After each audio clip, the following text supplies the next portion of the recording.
हाय friends, नमस्कार, जय Jagannath. Welcome back to your channel Odia blogger Anipriya. आज आम गोटे बढ़िया रेसिपी बनवा सेटा हूँ दलिया उपमा। आउ एटा बहुत वेट लॉस फूड। तो चलते आम स्टार्ट करवा। फास्ट मुझे किसी दलिया पकेली।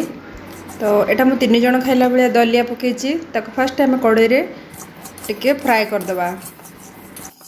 टिके ब्राउन कलर है पर्यंत आम कड़े फ्राए करदे। खूब शीघ्र आ झटपट बनीज ये दलिया उपमाटी। तो दलिया को मुझे भाजी सारा बाद प्रेसर कुकर टिके लुण और हलदी पकईकरी सिझे देती। कहीं दलियाटा सिझापी सुजी जमीक सिझापी टाइम लगे, दलिया नेचुराली टिके अधिक टाइम लगे, से प्रेसर कुकर बसई देती। तो ये सिझा को छाड़ी देती। गोटे हुइसिल मारला परे मु सिम करके आउ गोटे हुइसिल मारे पर्यंत वेट कर मु प्रेसर कुकर को आउ गोटे साइड कर देती। तो एबे पुणी मु कड़ई बसैली। दलिया सेमती प्रेसर कुकर भितर अच्छी मुझे हुइसिल बाहर करनी। तो कड़ई टिके ताती गला परे मुझे किसी तेल पकाउची। तो तेल टिके हिट हो गला परे मुझे सोरिष पकईली।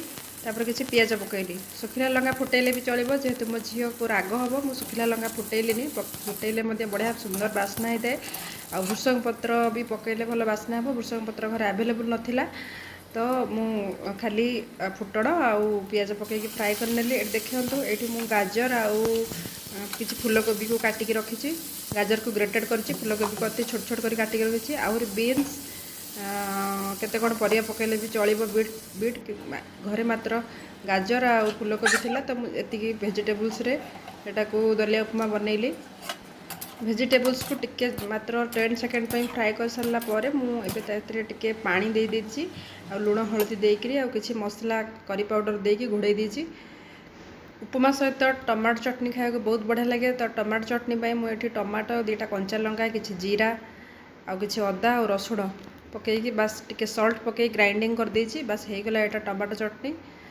तापरे से ग्राइंडिंग कर सारा पर से ताको टेस्ट करी आउ टिके लुण पकईदेली। बास हो गला।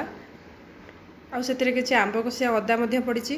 तो ये वेजिटेबल्स सिझीगला बहुत बढ़िया से सिझी जाइए। देखुं आपण मैंने कलर भी चेंज हो जाइए। दलिया भी केते सुंदर भाव में सिझी जाइए। आपण मैंने देखिपे प्रेसर कुकर में पानी से आदौ ना, पूरा बढ़िया से पूरा फुली जाइए दलिया गुड़ाक। तो मुझे सिझी जाइए दलिया को से पकईदेली वेजिटेबल्स रे। तो ये जस्ट ताको मिक्स करदेवी। टिके जस्ट पिंच ऑफ चाट मसला एंड बीट लुण पकईदेली। तो हो गला आमर रेडी दलिया उपमा एंड चटनी। तो प्लीज़ लाइक करंतु, सब्सक्राइब करंतु। सुंदर सुंदर